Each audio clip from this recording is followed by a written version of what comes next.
시대를 대변하는 보수의 아이콘 윤창중이 쓴 세 권의 책 피정 2017년 12월 운명 도서 구매에 관한 문의는 010-8881-4649 010-8881-4649 도서출판 윤창중 칼럼세상으로 연락주세요. 윤창중 칼럼세상 윤칼세는 국내외에서 대한민국을 이끌고 있는 국가 중심 세력이 반드시 챙겨보는 격조 높은 칼럼을 쓰고 방송을 합니다. 여러분은 국가 중심 세력입니다. 구독 버튼을 꼭 눌러주십시오. 감사합니다. 여러분 안녕하십니까. 윤창중 칼럼세상 윤칼세입니다. 안철수 전 국민의당 대선 후보가 대통령 문재인의 아들 특혜 채용, 여러분 잘 들으셔야 됩니다. 대통령 문재인의 아들 특혜 채용 제보 조작 사건입니다.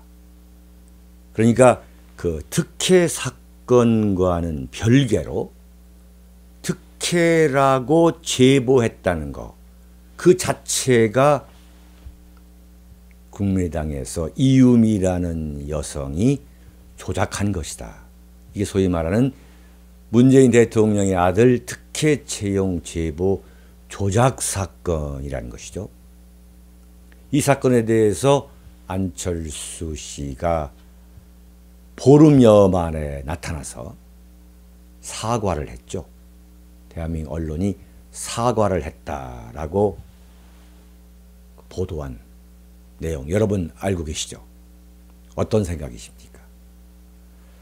대한민국 정치판에서 정말 상투적이고 무책임한 표현이 정치적 책임을 지겠다, 도의적 책임을 지겠다는 겁니다. 여러분 속지 마셔야 됩니다. 도대체 어떻게 책임을 지는 것이 정치적, 도의적 책임을 진다는 겁니까? 안철수가 뭐라고 사과했느냐? 정치적, 도의적 책임은 전적으로 내게 있다. 아주 거창하죠. 그 모든 책임을 지겠다. 이른바 책임 있는 정치인의 자세, 그런 것을 보이려는 것이지만, 제가 볼 때 정치적, 도의적 책임을 지겠다는 것은 아무런 책임을 지지 않겠다는 이야기를 그렇게 돌려서 말하는 겁니다. 정말 머리를, 이런 머리 저런 머리 잔뜩 굴려가지고 찾아낸 표현이라는 인상을 주는데요. 정치적, 도의적 책임은 전적으로 내게 있다, 비장합니다. 그러면서 앞으로 모든 것을 내려놓고 깊은 반성과 성찰의 시간을 갖겠다고 했습니다. 지금 안철수 씨가 국회의원도 아니고 대선 후보도 아닌 이 상황에서 무엇을 내려놓겠다는 겁니까? 아무런 실체가 없는 거예요. 아무런 실체가 없는 소리를 지금 하고 있는 거예요. 정말 이런 머리 저런 머리를 잔뜩 굴려서 한 그 안철수 특유의 가정스러운 사과다. 참 무책임한 참 사태 수습 방법이라고 저는 보고 있습니다. 안철수는 이런 사과라는 요식행위로 이번 위기를 넘어갈 수도 있을 것입니다. 검찰청사 앞에 서지 않을 수도 있죠. 물론. 그래서 이번 위기를 넘겼다, 넘어갈 수 있겠구나 하고 생각할 수 있겠습니다. 그러나 오늘 제가 여러분께 드리는 제 칼럼의 제목은 안철수와 국민의당은 일단 끝났다고 봐야 한다입니다. 안철수와 국민의당은 일단 끝났다고 봐야 한다. 안철수가 이제 사과했으니까 위기도 넘어가는구나 라고 생각할 수 있는 근거는 대한민국 언론이 역시 기대했던 대로 안철수를 향해서 죽으라고 매를 때리는 게 아니라 정말로 너는 죽어야 된다 이렇게 때리는 게 아니라 때리는 신용만 내고 있다라는 것이 지금 언론을 보는 저의 종합적인 분석입니다. 그러면서 뭐라 합니까? 이제 안철수가 사과했으니까 국회 정상화하고 더불어민주당은 정치적 포용력을 발휘해서 빨리 추경 예산을 포함해가지고 뭐 이렇게 산적한 국정 과제를 다뤄야 한다. 다음 단계로, 다음 순서로 넘어가야 한다라고 일제히 대한민국 언론이 주문을 하고 있습니다. 한마디로 철저히 안철수와 국민의당을 봐주는 것입니다. 왜 봐준다고 생각하십니까? 지난번 대선에서 안철수가 페이스메이커 역할을 하지 않았다면 문재인 대통령이 어떻게 될지 모르는 거였습니다. 대한민국 언론은 문재인과 안철수의 양강 구도를 그대로 가져가서 홍준표는 아예 빼버리고, 그리고 유승민이가 홍준표를 잡도록 하고, 또 심상정이가 문재인을 지원사격해주고, 이런 구도로 가려고 했던 것이죠. 근데 그러한 페이스메이커 역할을 함으로써 문재인 공화국이 무난히 탄생하게 만든 그 들러리 역할을 한 귀염둥이가 바로 안철수였습니다. 그러니까 지금 안철수를 생각해도 대한민국 언론은 참 귀여운 거예요. 대한민국 조선일보를 비롯해가지고 한겨레 신문에 이르기까지 그 문재인 정권, 문재인 공화국이 탄생하는데 그 들러리 역할을 했던 안철수를 생각만 하면 참 할수록 귀여워 죽겠는 거예요. 만약에 이런 부도덕한 정치 폐륜적인 사건이 자유한국당에서 나왔다면, 사건이 지금 터지고 난 지 보름여가 지났는데 지금쯤은 완전히 자유한국당은 공중 분해되고도 남았을 것입니다. 좌파 세력이 장악한 대한민국 언론이 얼마나 정파적인가 그대로 다시 한번 리얼하게 보여줍니다. 대한민국 언론은 공정한 언론이 아닙니다. 언론 본연의 직업관, 윤리관을 모두 버려버린, 내다버린 아주 부도덕한 정치 집단에 가깝습니다. 매사를 정략적으로, 정치적으로 해석하고 끌고 가는 것이 대한민국 언론입니다. 그대로 보이고 있습니다. 얼마나 정파적인지. 지금 왜 정파적이냐? 이번 사건의 본질은 두 가지라고 제가 말씀드렸지 않습니까? 정말로 문재인 대통령 아들이 아무런 특혜 없이 취업을 했느냐 하는 문제에 대해서 언론이 달라붙어야 할 거 아닙니까? 언론이 달라붙어야 할 거 아니에요. 근데 문재인 대통령이 당선되자마자 대한민국 언론들은 그 문재인 씨 아들 문준용과의 인터뷰를 대서특필하면서 완전 이것은 거짓말이다라고 몰아갔습니다. 그래요. 그럴 수도 있어요. 정말 특혜가 아닐 수도 있습니다. 그러나 특혜가 아니라는 것을 어떻게 당사자인 문재인 대통령의 아들의 인터뷰 하나만 갖고서 자, 이것은 사실이 아니다. 특혜 취업은 사실이 아니다라는 결론을 내릴 수 있냐 이거예요. 이게 언론입니까? 정말 전 세계에서 나라다운 나라에서 이렇게 정파적인 언론은 없는 거예요. 대한민국 조선일보 모든 언론이 이런 짓을 하고 있습니다. 대한민국의 미래가 밝지 않다는 것은 대한민국에 이런 언론이 있다는 거예요. 미국에는 어떤 경우든 정파적 관점을 버리고 오로지 진실만을 추구하는 뉴욕타임스, 워싱턴 포스트 이런 유력지들이 존재하는 거예요.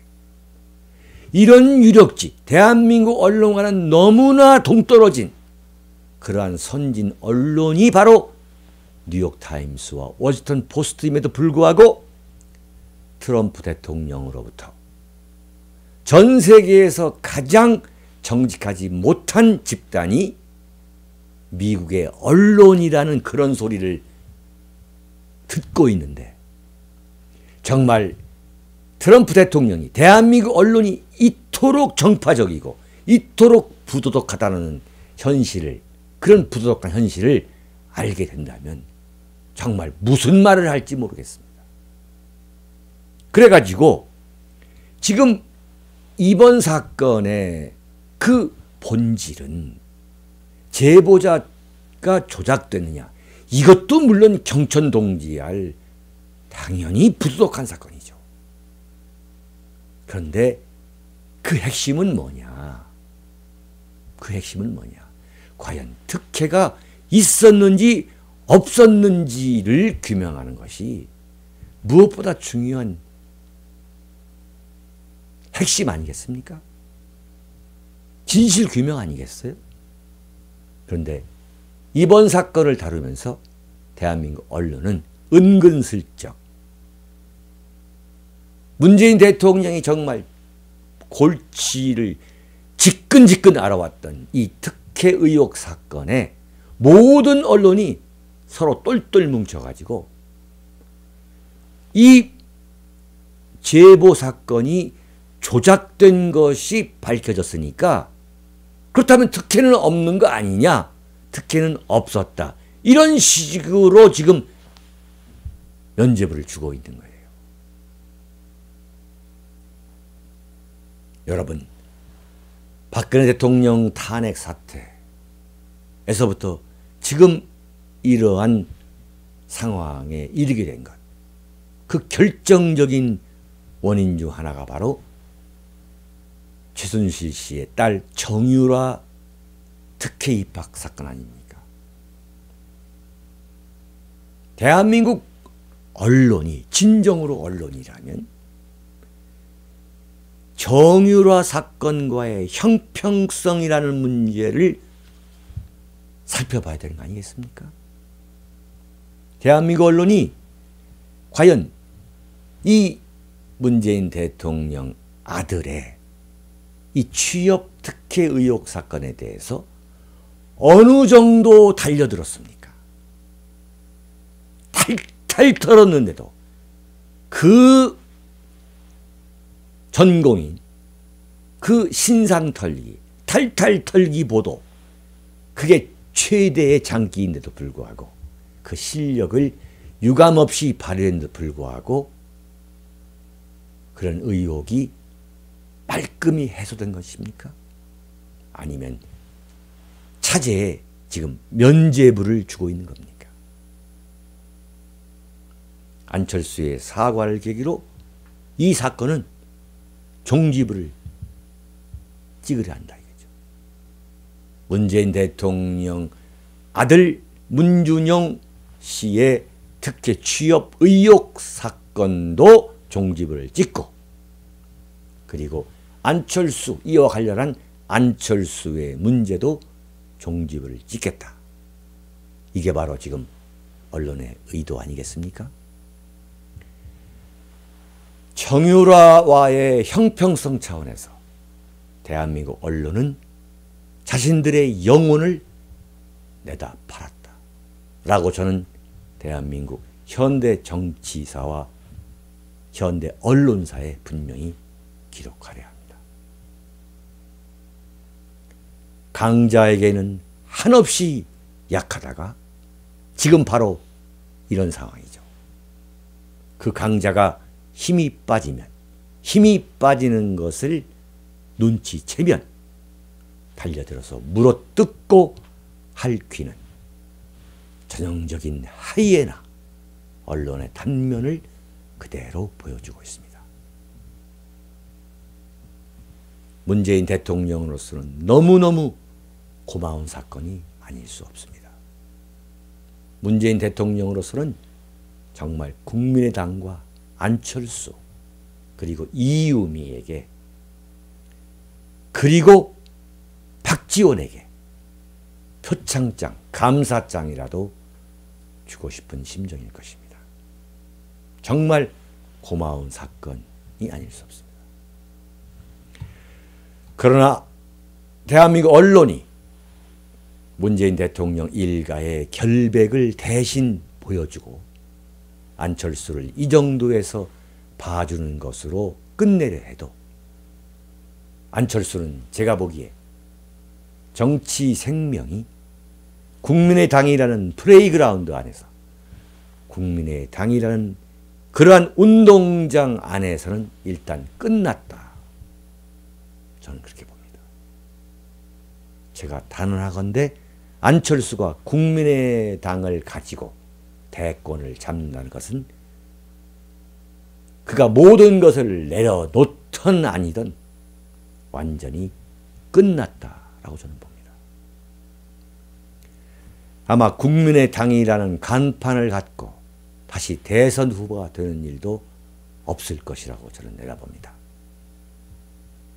그 이유는 이번 사건이 정말 웃기지도 않는 조작 사건이기 때문만이 아닙니다.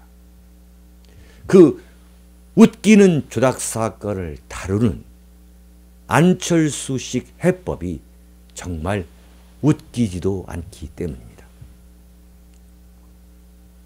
안철수는 보름여 전에 이 사건이 터지자마자 일단 집으로 들어가 버렸습니다. 집거한 거예요. 집거한 줄 알았습니다. 그렇게 집 안에 들어가 앉아서 처박혀 있는 것이 답답해서인지 강원도 속초로 가서 바닷바람을 쐬는 장면이 포착되었습니다. 제가 보기에 그 사진 한 장으로, 그 사진 한 컷으로 안철수의 정치 생명은 일단 끝났다고 봐야 합니다. 그 가증스러운 안철수의 새정치라는 것, 그 민낯이 그대로 생생히 보여진 것입니다. 집안에 들어박혀서 어떻게 이 위기를 탈출할 것인지 처절하게 고민한 것이 아니라 알고 보니까 강원도 동해안에 가서 바람 쐬러 다니다가 식사하고 얼굴 닦는 그 현장이 들통이 난 것입니다. 여러분, 안타깝게 보였습니까? 불쌍하게 보였습니까? 진정으로 정치인 또는 정치 지도자라면 바람 쐬러 갈 생각이 있었다면 기자들이 다 보는 앞에서 떠났어야 했습니다. 그런데 안철수는 슬그머니 집을 빠져나갔다가 어떤 제보자에게 들켜가지고 세상에 알려진 것입니다. 이게 안철수의 실체입니다. 겉과 속이 완전히 다른 표리부동한 정말로 위선적인 새정치의 그 단면이 리얼하게 나타난 거예요.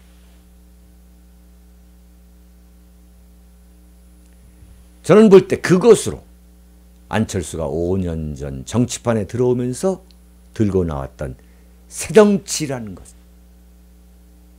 더 이상 어떻게 변명하고 뭐 말 것도 없이 제보자 조작 사건보다 더 웃기지도 않는 조작이라는 사실, 새정치 자체가 조작이라는 사실을 알만한 국민에게 다시 한번 그대로 보여줬다. 저는 그렇게 보고 있습니다. 그럼에도 불구하고 무슨 안철수 현상이냐면서 거기에 혹세 무민당하고 곡학 아세 당했던 그 국민들, 환호했던 안철수 토크쇼에 참석해서 그 박수치고 그 난리를 폈던 이 땅의 20대 청년들, 지금은 도대체 어떤 생각인지, 윤창중이가 그 당시 지금부터 5년 전에 그토록 안철수의 가정스럽고 위선적인, 정말 지식인의 전형적인 그 위선, 가정스러움에 대해서 제가 그토록 참 말했습니다만, 지금 20대 젊은이들, 그때 20대 젊은이들이 5년 후 지금 과연 어떤 소외를 갖고 있는지 한번 듣고 싶어요. 저는 새정치라는 것이 한마디로 대국민 사기극이었다. 이번 제보자 조작 사건을 다루는 안철수 방식은 더 보태고 뺄 것도 없이 다 보여줬습니다. 5년간의 대국민 사기극이 다른 정파에 의해서가 아니라, 정적들에 의해서가 아니라, 그런 새정치를 말했던 안철수와 그 안철수를 보고 몰려들었던 사람들의 황당한 사건, 자기들의 그 조작 사건을 통해서 끝이 났습니다. 여러분, 사필 규정이라고 하죠. 사필 규정이라는 사자성어가 이럴 때에는 참으로 재미있고 짜릿짜릿한 감동을 줍니다. 어떤 면에서는 잔인한 느낌을 주는 것이 또한 사필 규정이라는 사자성어. 참. 그래서 안철수의 사과라는 것은 인간적인 동정심을 불러온다기보다는 더 이상 보고 싶지도 않은 장면으로 외면을 받았습니다. 정치인에게 가장 지독한 고통은 외면입니다. 외면을 받는 겁니다. 안철수가 만약 처음부터 온갖 욕을 먹으면서 진흙탕물을 다 내가 뒤집어 쓰겠다, 이건 분명히 이 사건은 음모적이다라는 그러한 판단이 들을 수도 있는 사건임에도 불구하고 내 이 모든 진흙탕물을 내가 다 뒤집어 쓰겠다, 내가 다 온갖 욕을 다 먹겠다, 그러면서 이 시련을 이겨내려고 애써왔다면 보름 동안 집안에서 칩거하면서 그러한 처절한 위기 돌파의 노력, 그런 흔적들을 보여왔다면 지금쯤에는 안철수는 딴 사람으로, 아예 딴 사람으로 보일 정도로 정치적으로 크게 성장했을 것입니다.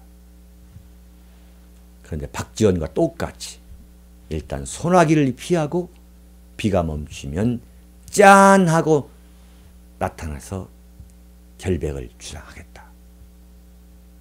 그 수법을 국민들이 모르겠습니까? 그래서 국민이 볼 때 안철수가 정치적, 도의적 모든 책임을 지겠다, 모든 것을 내려놓고 반성하겠다 했지만 아무런 감동이 없었던 것입니다. 감동을 주지 못하는 정치인은 그것으로서 정치 생명은 끝이 나는 것입니다. 안철수는 이제 정치 생명이 끝나고 있습니다. 손학규 씨처럼 뭐 그렇다고 해서 2년간 어디 동굴에 가서 뭐 지내다 온다? 그렇게 해도 새로운 기회는 오지 않을 것입니다. 더 이상 잔머리를 굴려서는 안 됩니다. 안철수 씨가 말하는 그 진정성, 그 진정성을 보여야 합니다. 무엇보다 판단이 아주 빠른 호남 민심, 호남 도민들이 이미 안철수를 버렸습니다. 국민의당도 모를 리가 없기 때문에 약삭빠르게 움직일 것입니다. 오늘부터 집권당인 더불어민주당의 품 안으로 귀순하는 행렬이 이어질 것입니다. 온갖 구실과 명분을 만들어서 결국 국민의당으로 갈 겁니다. 이번 문재인 대통령 아들 특혜 조작 사건은 제가 볼 때 국민의당이 안철수를 버리고 집권당 더불어민주당의 품 안으로 들어가기 위한 거대한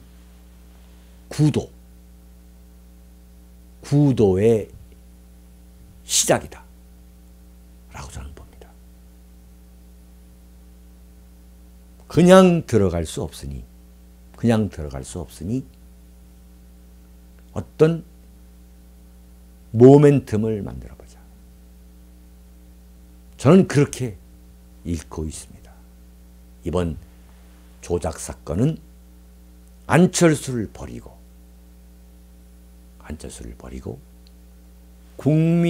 국민의당이 송두리째 더불어민주당에 넘어가기 위한 어떤 거대한 음모의